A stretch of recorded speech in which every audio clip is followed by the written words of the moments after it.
This is CBS News New York.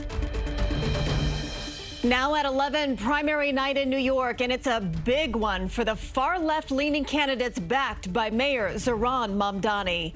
Good evening, I'm Christine Johnson, and this is not just a win for the candidates that he supported for Congress, but it is a big political win for the mayor. Tonight, he once again proved his strength by boosting the profile of progressive Democrats. In District 13, CBS News projects Darya-Lisa Avila-Chavallet as defeating longtime Congressman Adriano Espaillat. And then in the 10th Congressional District, former Controller Brad Lander has toppled incumbent Dan Goldman. In New York's 7th Congressional District, Claire Valdez, a first-term Assemblywoman, prevailed to beat Brooklyn Borough President Antonio Reynoso. We have team coverage here at 11 with reporters covering all the key races. Let's begin with the big change in Congressional District 13. Addie Guajardo live at the watch party for Darya-Lisa Avila-Chavallet in Harlem tonight. Addie, I'm sure the mood there is pretty ecstatic. Yeah, Christine, the atmosphere is absolutely electric out here. The chants and the cheers have been off the charts ever since this race was called. Darya-Lisa Avila-Chavallet supporters have been out here chanting Espaillat pa fuera, which translates Espaillat is out. Chavallet is projected to represent New York's 13th Congressional District, beating five-term incumbent Adriano Espaillat. Chavallet is a member of the Democratic Socialists of America. She was endorsed by Mayor Zohran Mamdani. She's the daughter of immigrants and ran on the campaign, she says, centers around working people. She says her candidacy is about electing new leadership to Washington and has called for greater economic support for the district's working class. Now she's expected to take the stage any minute now, but if you look around me, people are dancing, people are chanting, people are excited. This is a big win out here tonight, and we will be bringing you all the latest, especially the moment that she takes the stage. Christine, I'm going to send it back to you. Okay, Addie Guajardo, thank you. And now let's go to Dick Brennan. He is in Inwood at Espaillat's campaign watch party. Dick, the mood there pretty somber. Yeah, Christine, a slightly different atmosphere here. Get the name Darya-Lisa Avila-Chavallet. She was dubbed as the new AOC during the campaign. Tonight she lived up to it, and it's such a stunning upset for the five-term incumbent Adriano Espaillat, who was defeated tonight in a tight race. The question is, what happened? Well, this district is split up between Upper Manhattan and a sliver of the Bronx. Espaillat was supposed to run up the numbers there. He did not, and Chavallet won big in Upper Manhattan. Tonight, as he left, I asked the congressman just exactly what he felt happened.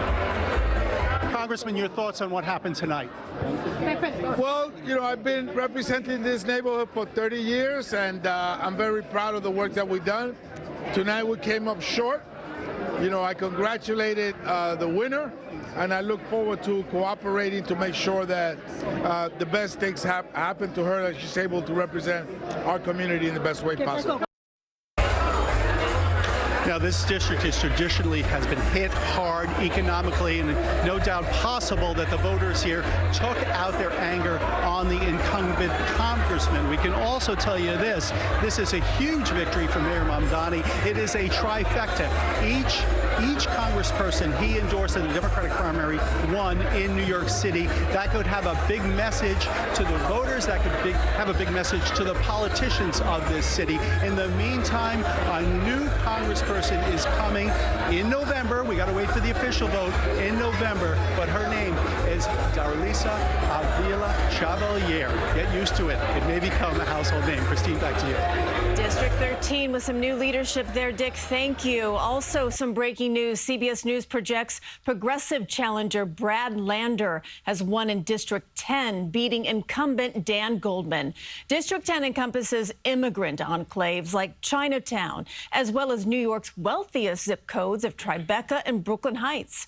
Allie Bauman live at Lander's watch party in Gowanus tonight. Allie?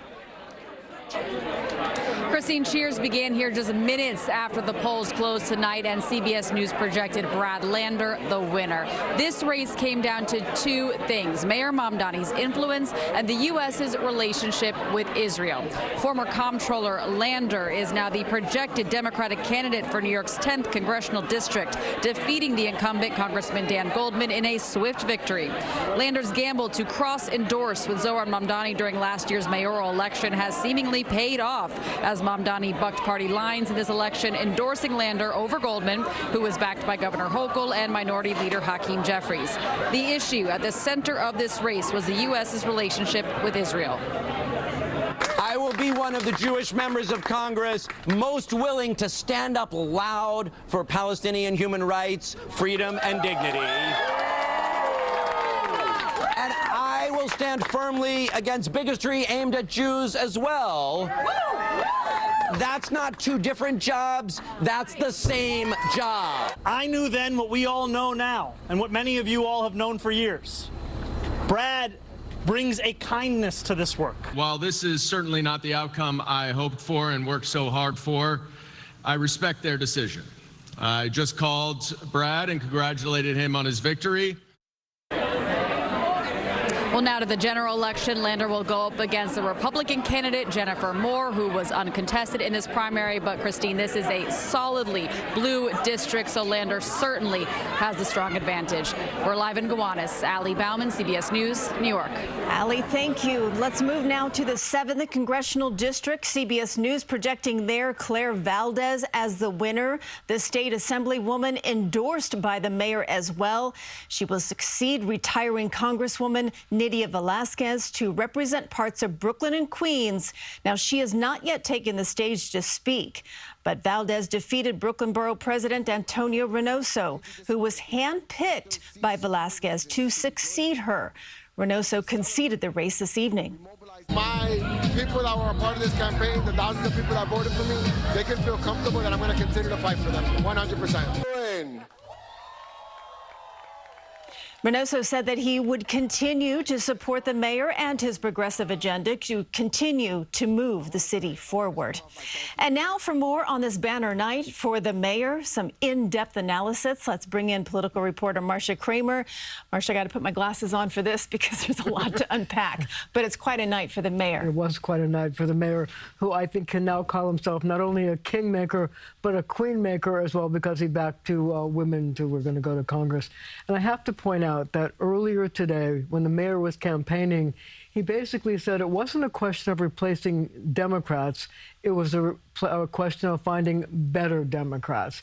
In effect, he was tapping into a recent poll finding that New York voters were fed up with politics as usual and were ready to clean house. Half of the respondents in a poll by the Honan Strategy Group said they favored electing a new generation of younger, more progressive candidates willing to challenge the party establishment. Now, voters proved that tonight by ousting two congressmen, Dan Goldman and Adriano Espaillat, and sending Assemblywoman Claire Valdez to replace retiring Congresswoman Nydia Velázquez. Yeah, because if you look at the views on some of these candidates, they weren't really that far apart. It's just where they stood, really, on principle. And what then does this mean, Marcia, for established politicians like Governor Hochul, House Majority Leader Hakeem Jeffries, who endorsed the sitting congressman? What are their futures? Christine, it is a blaring, blaring warning to them, because it means that voters are tired of the dysfunction that they've seen in Washington and the inability of Democrats to stand up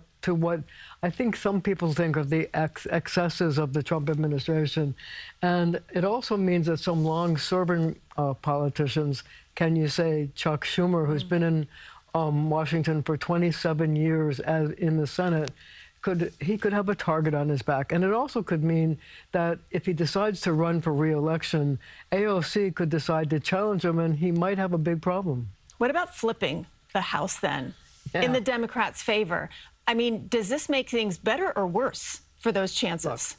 Look, Republicans are going to latch on to the Democrats and try to say that they're trying to use the fact that they've turned to the left to use it to shore up their base and possibly pick off some moderate Democrats in the process.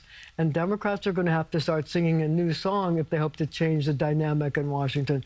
But there's another question I want to talk to you about, and that is whether the move to the left in New York City will affect Kathy Hochul's bid for re-election.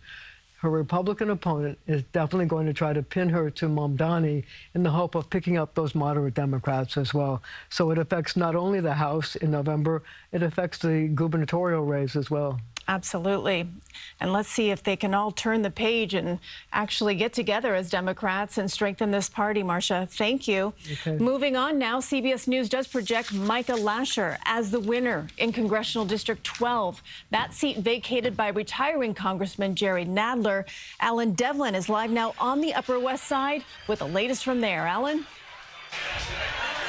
Yeah, KJ, and it was a very crowded field of Democrats all vying for Jerry Nadler's seat, and it was Micah Lasher that came out on top. Like you said, CBS News projects he will be the Democratic nominee for District 12. And here in the room at Jacobs Pickles on the Upper West Side, it was a party tonight when he was announced the winner. Lasher was actually Nadler's pick for District 12, and he also got the endorsement of former Mayor Michael Bloomberg, Governor Kathy Hochul, and retiring Brooklyn Congresswoman Nydia Velázquez. His campaign was built on opposition to President Trump, tackling affordability here in New York and fighting for the rights of immigrants, as well as proudly representing a large swath of New York's Jewish community here in the district.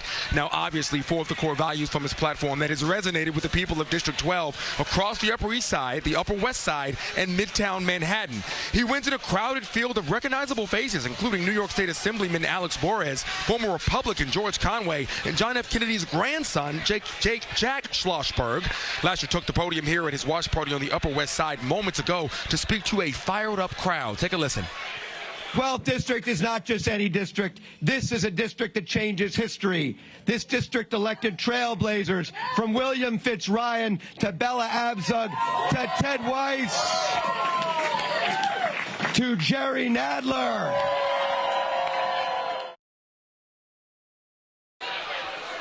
And Jerry Nadler was in the building, as I said today. Governor Kathy Hochul also spoke up at the podium here tonight. It is a celebration now, but this, again, was a very, very tough battle for all the candidates that were involved. And it was one of the most expensive congressional campaign spending districts in the entire country. So we're going to have to wait moving forward here into November to see the Republican challenger. But right now, it is a celebration here on the Upper West Side. KJ. Right, Alan Devlin covering District 12 for us tonight. Alan, thank you. We will have much more ahead, including live coverage from Tony Aiello, who is covering New York's District 17 race. You can also check out the crawl at the bottom of your screen that has full primary results, including state elections. Our coverage of tonight's primary results continues now. Moving on to New York's 17th district in the lower Hudson Valley. Democrat Kate Conley cruised to victory there over a crowded field. The results there on your screen, 49% of the vote for Conley. She now heads to the November general election versus Republican Mike Lawler. Tony Aiello is live in Austining, where Conley celebrated with supporters tonight. Tony. Christine, she's still in the room hugging and high-fiving supporters, honestly, many of whom have only recently met her. Conley grew up in the Hudson Valley and attended West Point, but then she traveled the world with the military and lived outside Washington, D.C., working for the Biden administration. Conley was recruited to run by Democrats eager to oust Mike Lawler. She moved to this district just in 2025. Conley is a U.S. Army combat vet, and she says she's ready to give Mike Lawler the fight of his political life. While I was growing up here asking, how can I serve my country? Mike Lawler was asking, how can I serve myself? Right, yep. Mike Lawler has never had a job that wasn't about enriching himself at the people's expense. That's right. He is the king of special interests, and his #1 client is Donald Trump. So most of the other primaries we're covering tonight are in Democratic strongholds. So tonight's winners are basically shoo-ins for the fall. Very different story here in New York 17. It is a battleground swing district. It's a top priority for Democrats who are trying to retake control of the House of Representatives.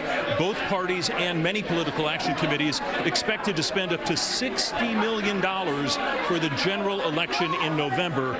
Lawler told me yesterday he is ready for whoever the Democrats nominate. Tonight, we know that will be Kate Conley. Live in Ossining, Tony Aiello, CBS News New York.